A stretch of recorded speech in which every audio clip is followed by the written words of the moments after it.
आज बुल्ले शाह सूर्य की पहली किरणों के साथ ही हवेली से निकल पड़े गुरु की तलाश में। ऊपर सूर्य तप रहा था और यहाँ बुल्ले शाह भी अतप्त न रहा। एक तो सीने की दाह और ऊपर से सूर्य का आक्रोश। भूख प्यास से व्याकुल बुल्ले शाह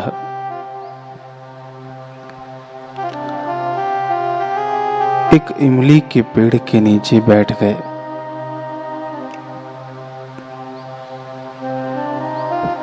तन की तपन शांत तो हुई, परंतु मन उसकी आकुलता ज्यों की त्यों रही। बुझती भी कैसे? वह तो इनायत शाह की नंदन छत्र छाया की खोज में था, लेकिन वे मिलेंगे कहाँ? बुल्ले शाह के सामने यही सबसे बड़ा सवाल खड़ा था।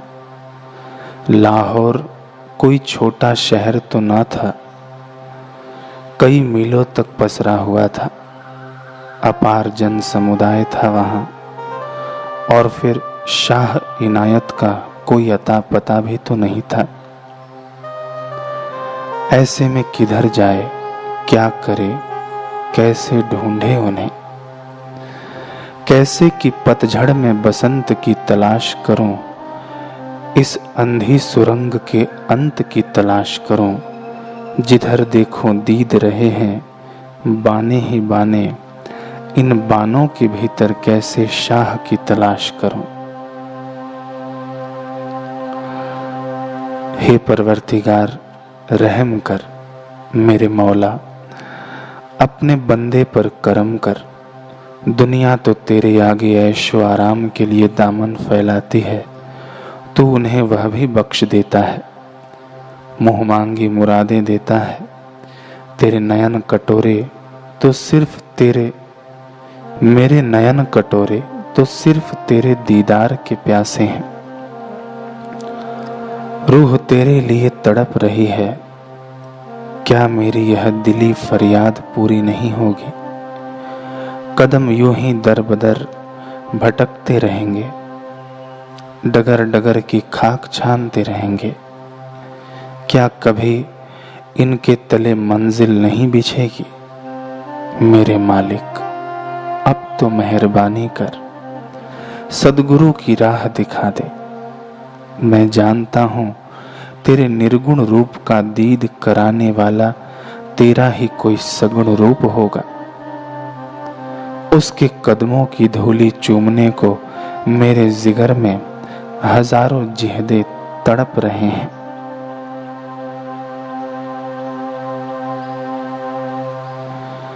अब ऐ हकीकते मुंतजर नजर आ लिबासे मजाज में, कि हजारों सिजदे तड़प रहे हैं मेरी जबीने निजाज में। बुल्ले शाह रुके हुए कदम फिर से गतिमान कर दिए। दीवानों की मानिंद वह इनायत की राह टोहने लगा। खोज का यह सिलसिला एक या दो दिन नहीं, कई दिनों तक चलते रहा। कड़ाके की धूप में बुल्ले शाह इधर उधर सद्गुरु की खोज करते रहे। भाई, इनायत शाह का आश्रम कहाँ है, जानते हो?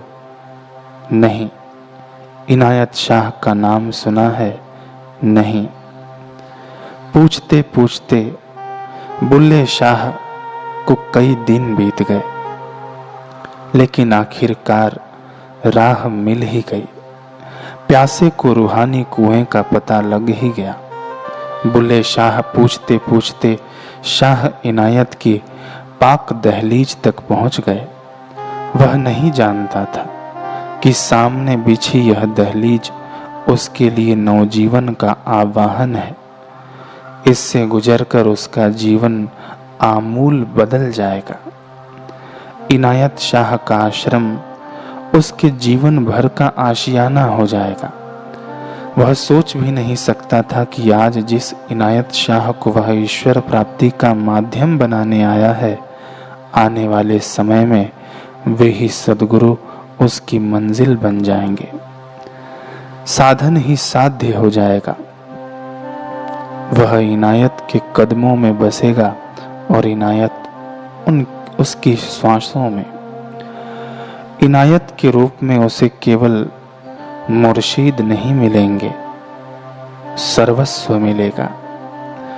मुंदी आंखों को निराकार, अपलक आंखों को साकार, प्राणों को आधार बिंदु, मस्तक को पाक कदमों का ठौर, रगों में दौड़ते लहू के कतरे कतरे को एक लक्ष्य, उसका कोई अपना वजूद नहीं रहेगा। वह सिर्फ एक शिष्य होगा, उसके शिष्यत्व की यही पहचान होगी। बुल्ले शाह दहलीज पार कर आश्रम में प्रवेश कर गया। आश्रम लगभग 1200 गज का फैला हुआ था। बीचों बीच एक छावदार बरगद का वृक्ष खड़ा था। उसके तने के चारों ओर एक पक्का चबूतरा बना था। दाईं तरफ एक से एक सटी हुई 10-11 कुटीरें थीं। आखिरी कुटीर से 30 का कोण बनाता हुआ एक कुंड था, पानी से लबालब भरा हुआ। बरगद की बाईं और कुछ गज में बड़े सलीके से बागवानी की गई थी। अलग अलग तरह के वृक्ष झूम रहे थे। नीचे क्यारियों में तरकारियों और साग पात की पौध लगी थी। बुल्ले शाह पहल कुटीर की ओर बढ़ा। ठिठके कदमों से उसका दिल जोर जोर से धड़क रहा था, इतना कि वह अपनी धड़कनों को साफ सुन सकता था। आज सद्गुरु से मिलन होगा, यह ख्याल लिए बुल्ले शाह आगे बढ़ा। उसने एक एक कुटीर में झांक कर देखा, परंतु कहीं कोई न मिला। नितांत नीरवता और सन्नाटा था वहां। एक बार फिर निराशा ने उसे आ घेरा। वह भारी मन से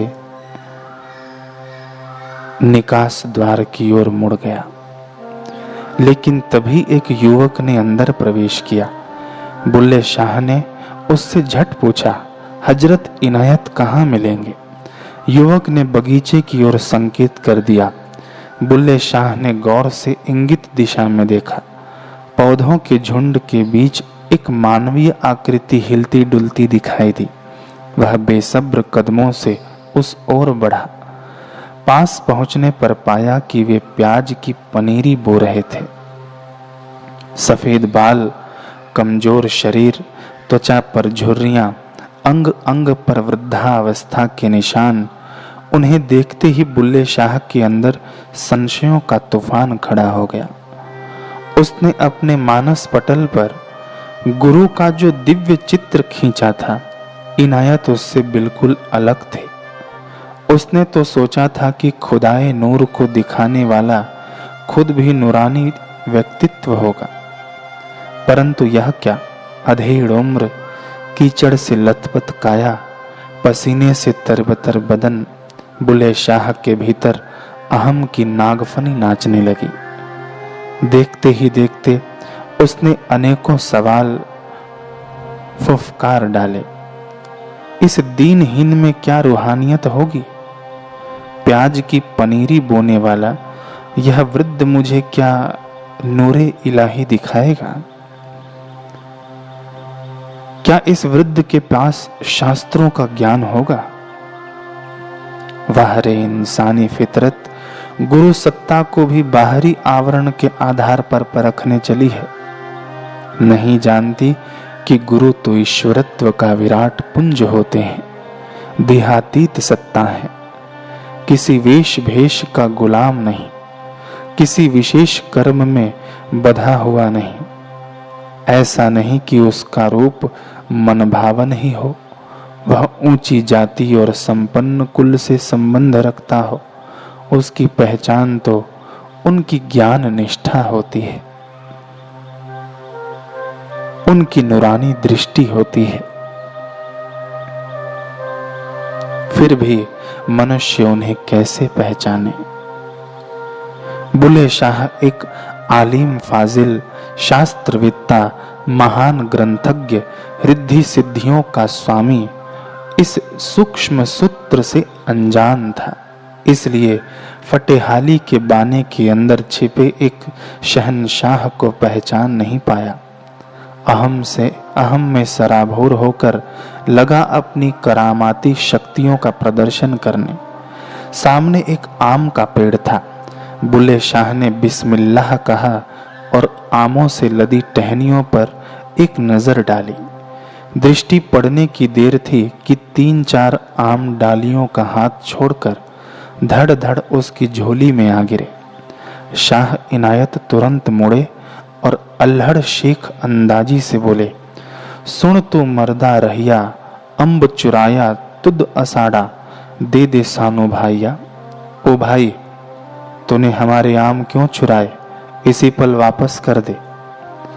बुल्ले शाह भी तुनक कर बोले, न मैं तुम्हारे पेड़ों पर चढ़ा और न ही आमों पर कंकड़ पत्थर मारे। यह तो हवा के एक मस्त झोंके की शरारत है। नाहक मुझ पर क्यों बिगड़ते हो?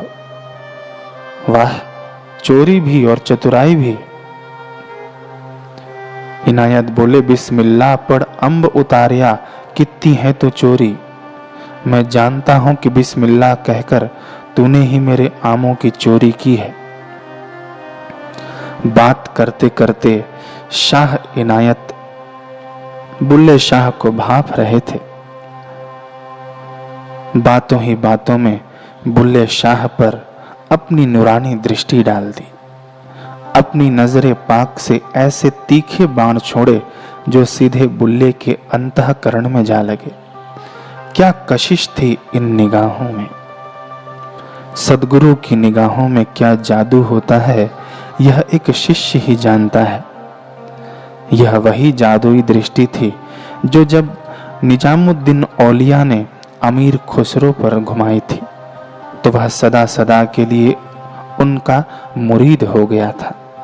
मस्ती में छका हुआ पगले किनाए थिरक थिरक कर गा उठा था, छाप तिलक सब छीनी रे मुँह से नैना मिलाए के। यह वही मोहिनी नजर थी जो जब कान्हा ने गोपियों पर डाली थी तो वे भी सुध-बुध खोकर घायल विरहणी बन उठी थीं।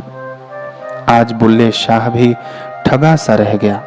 शाह इनायत की एक ही नजर ने उसे कायल कर दिया। वह बेमोल बिकने पर मजबूर हो गया। उसका रोम रोम पुलक कर कह उठा, बुल्ले शाह भी जन लया है बरकत इह विच पूरी।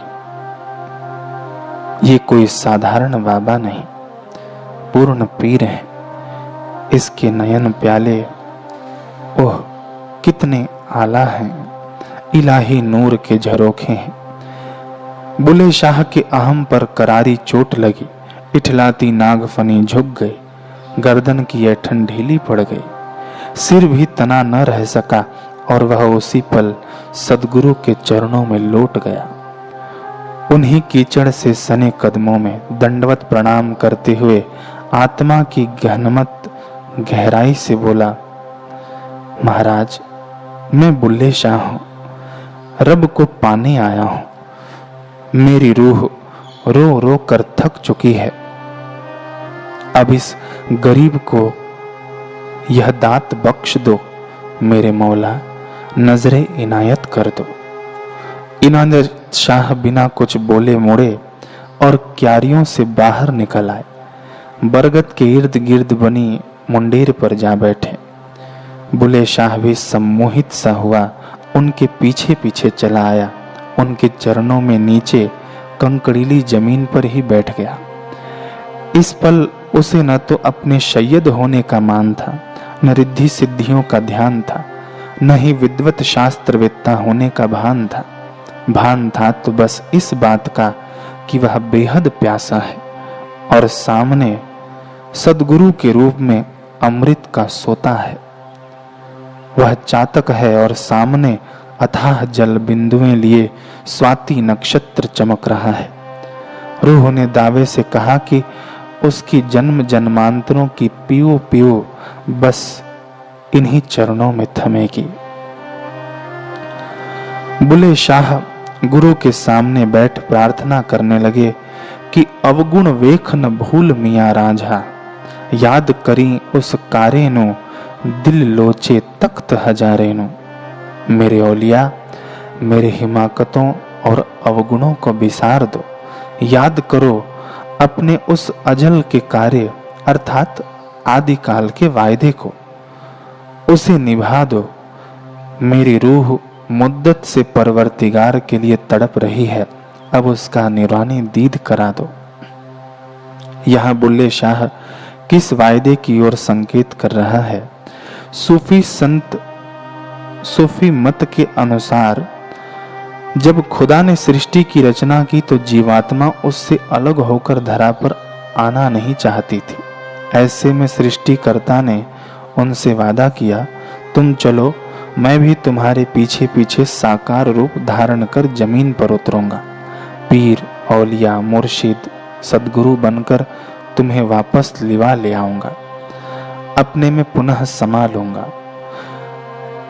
इसी कलाम की आज बुल्ले शाह हजरत इनायत को याद करा रहे हैं। ढेरों युक्तियां देकर निहोर कर रहा है और हर निहोर, हर तर्क, हर युक्ति में फकत एक ही टेर है, साईं मैं रबनु पाउणा है,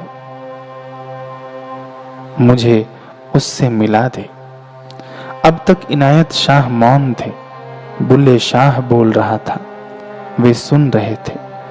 वैसे भी वह कौन सी घड़ी या पल था जब उन्होंने उसकी अनकही पीर को नहीं सुना था, उसकी निशब्द वेदना को नहीं समझा था। वे तो उसकी शब्दहीन गुहार से तब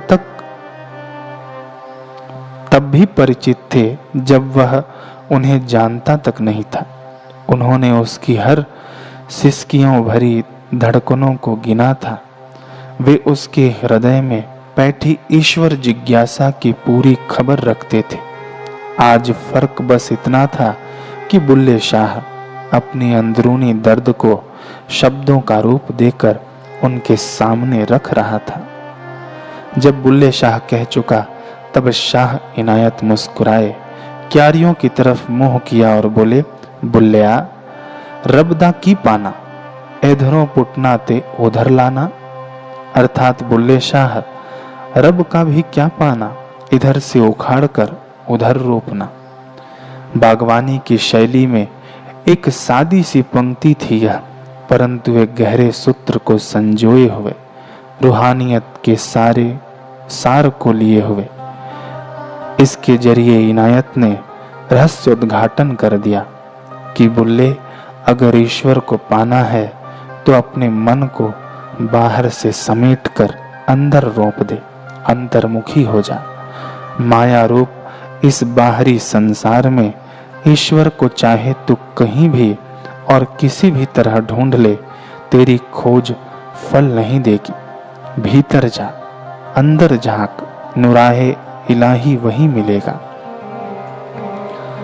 शाह इनायत ने जब यह रूहानी उपदेश दिया, बुल्ले शाह तुरंत उसके मायने को समझ गए। उनके बारीक इशारे और मार्गदर्शन को उसी पल भांप गया। ऐसा भी नहीं था कि यह आध्यात्मिक सूत्र उसके लिए नया था। वह शास्त्र अध्ययन से भली भांति जानता था कि खुदा मिलेगा तो भीतर से ही, परंतु भीतर जाए कैसे, अंतर्मुखी होए किस तरह, यही तो असली सवाल था।